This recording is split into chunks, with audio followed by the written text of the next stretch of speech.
Were you interrogated? Were there any threats, direct or veiled, made about your future role in Pakistani politics?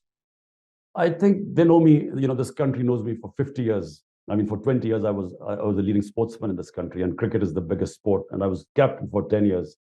So I was in the media for a long time. And then I went into philanthropy and built uh, uh, the biggest charitable institution, which are cancer hospitals and then a university. So people know me for a long time. Uh, they know that I'm not going to back down. But what they're doing is, I mean, they have clearly stated to me, the establishment, that whatever happens, you're not going to be allowed to get back into power. So what they're doing now is that they are dismantling the party, but dismantling the biggest political party, the only federal party in Pakistan, is dismantling our democracy.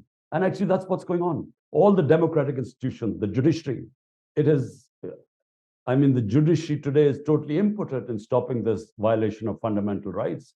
The Supreme Court, we went to the Supreme Court. According to the Constitution, the elections in Punjab, the biggest province, which is 60% of Pakistan, was supposed to be held on the 14th of May. The government refused. So, I mean, even the Supreme Court orders are not listened to. The judges give people bail there. The police picks them up on some other cases. So this total violation of fundamental rights, which is going on, I think it's all an attempt to weaken me and my party to the point that we will not be able to contest the elections, because all the opinion polls show that we will win a massive majority in elections. Out of the 37 by-elections, my party has swept 30 of them, despite the establishment helping the government parties. So therefore, they know that in a free and fair election, we will just sweep. Hence, all these efforts are being made to completely dismantle my party and weaken it to the point that it will not be able to contest elections. This is a dark moment for your country, for your party, as you said, for you yourself personally. But I'm curious, what are you looking forward to in a best case scenario? What's the path out of this crisis? It's like a crossroads. One road is leading back to the bad old days of military dictatorship, because that means, we will regress. The whole movement for democracy, which gradually evolved over a period of time, our media really, I mean, struggled valiantly for their freedom. And we had one of the freest medias. And then our judiciary, in 2000, our judiciary was always subservient to the executive. But in 2007, started a movement called the Lawyers Movement. And for the first time, the judiciary asserted its independence. So the whole pillars of democracy now are being rolled back. The whole evolution, the steady move towards a democratic country, is now all at stake. So either we allow this to go where it is going, towards a military dictatorship. The other is, we all try, and all the democratic forces get together and strive for getting back to rule of law, democracy, and free and fair elections. As you confront this potential long-term military dictatorship, how does it make you think back on your own support of the military in the, the coup of Pervez Musharraf, or having the military's, indirect support in your own election? Do you feel like there was a way to accomplish that without the military, or is Pakistan in a situation that that reform is only possible through that institution? Well, just to make a correction, mine is the only party that was never manufactured by the military. Uh, People's Party, Zulfikar Ali Bhutto, he served a dictator for 8 years before he formed his party. The second party is PMLN. The head of PMLN was actually nurtured by General Zia's dictatorship. I mean, he was a non-entity, so he was actually a product of his military dictatorship. Mine is the only party. For 22 years, from scratch, I started and actually broke through a two-party system. In the 2018 election, the army didn't oppose me, but they didn't help us in winning the elections. The elections weren't rigged, because it should be now obvious Now, despite the army, the establishment standing behind these government, we've swept 30 out of 37 by-elections. And all opinion polls show that we are way ahead of everyone, almost 60 to 70% rating. And the other thing I want to say is, how is it different? When Ayub Khan, the first military dictator, took over, the majority of the population backed him because at that time we were very insecure and the army was the bastion of security. When Ziaul Haq deposed Zulfikar Ali Bhutto, the second military dictator, half the population supported him. Half the vote was for Bhutto, but half the vote went against him. When General Musharraf wound up our democracy in 99, he had 80% rating in Pakistan because he came on an anti-corruption platform. But this is a unique time in Pakistan. The entire country is standing now for democracy. There are no takers for military dictatorship anymore. So it's a unique situation because our thought process has evolved to the point now where there's a consensus in Pakistan that a bad democracy is better than military dictatorship. It feels like the military may see this crisis and this conflict as existential for them, that given what you've said, that the country, the population has now turned against them, if they lose power, they may be pushed off the stage entirely. And so cornered, that may explain some of the reaction that you're seeing. So how do you navigate that situation where they currently have you literally and politically surrounded, but if you escape, they face an existential crisis? When I was in 3.5 years in power, I mean, I recognize that, you can't wish away the military. You have to work with them because they've been entrenched for 70 years. Directly or indirectly, they've ruled this country.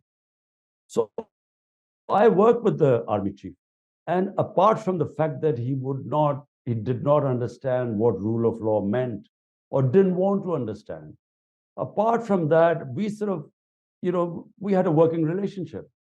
When and why he decided to pull the rug under my feet, I still don't know. I mean, at what point he decided that this is, I was dangerous to the country. Why he decided to change horses? Because he backed the current prime minister, who was facing massive corruption cases. And so why he decided to do that, I think my hunch is that he wanted an extension and the current prime minister had promised him that. I guess that's the reason. But really, he's the best. He would know why. I don't know why. So my point is, the way Pakistan has been run, a hybrid system, it just cannot be run like this anymore. We are now facing the worst economic crisis in our history. And my point is that, when I've said, I've offered talks to the military, I've said, look, to the army chief, but so far there's no response. My point is that the hybrid system cannot work any longer.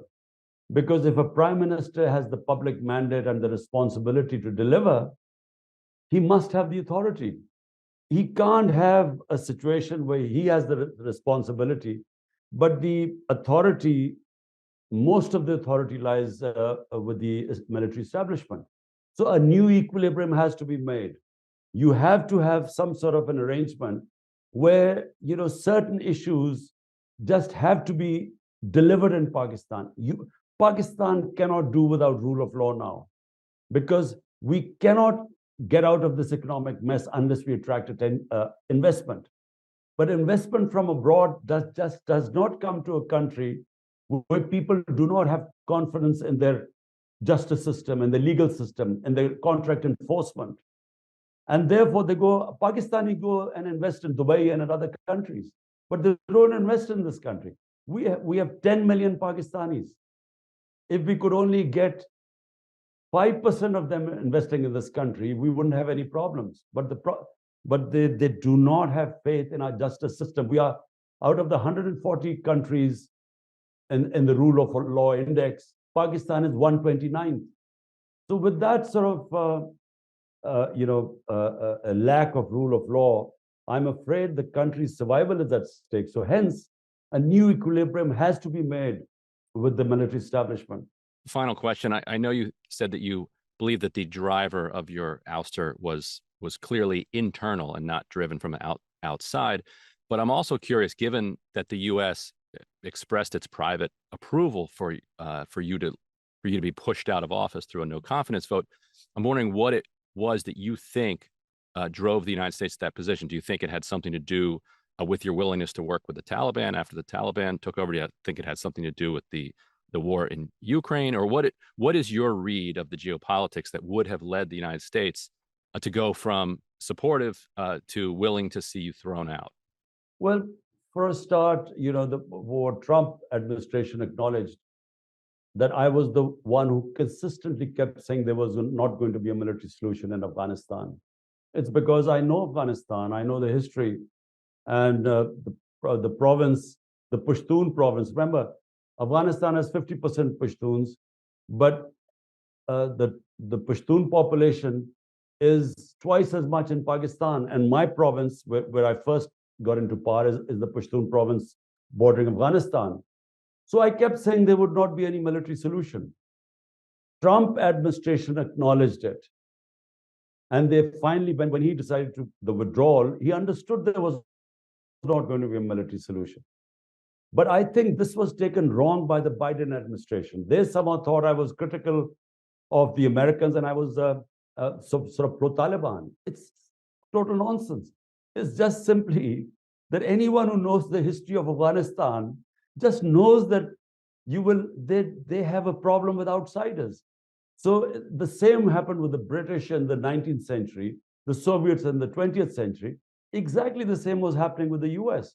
But it's just that no one knew that. And so I think that was one reason. Secondly, I was anti the war on terror in Pakistan.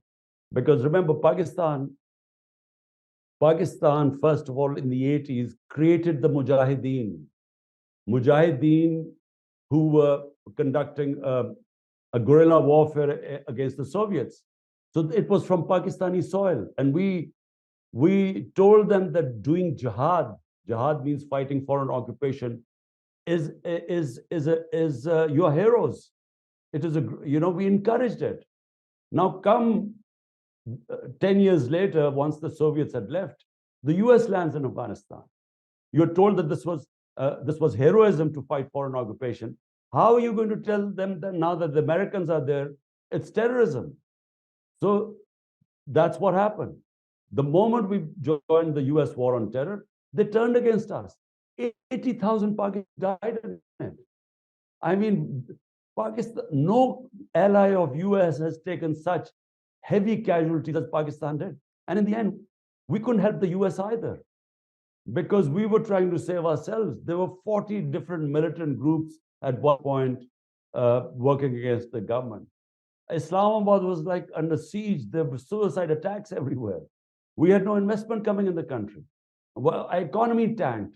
So I think my opposition to the war on terror also was perceived as being anti-American, which is not. It's just being nationalistic about your own country. And with Taliban, I mean, when the Taliban took over, frankly, whichever government is in Afghanistan, Pakistan has to have good relationship with them. We have a 2,500 kilometer border with them. We have 3 million Afghan refugees here. And when the Ghani government, before that, I went to Afghanistan, Kabul, to meet him. I invited him to Pakistan. We tried our best to have good relationship with them. So whoever is in power in Afghanistan, Pakistan has to have good relationship because at one point, during the previous government, there were 3 different terrorist groups using Afghan territory to attack Pakistan. The ISIL, Pakistani Taliban, and the Baloch Liberation Organization. 3 different groups were attacking us. So therefore, you need a government in Afghanistan which would be helpful. So it was not pro-Taliban. It's basically pro-Pakistan, as anyone who cares about his country would make those decisions.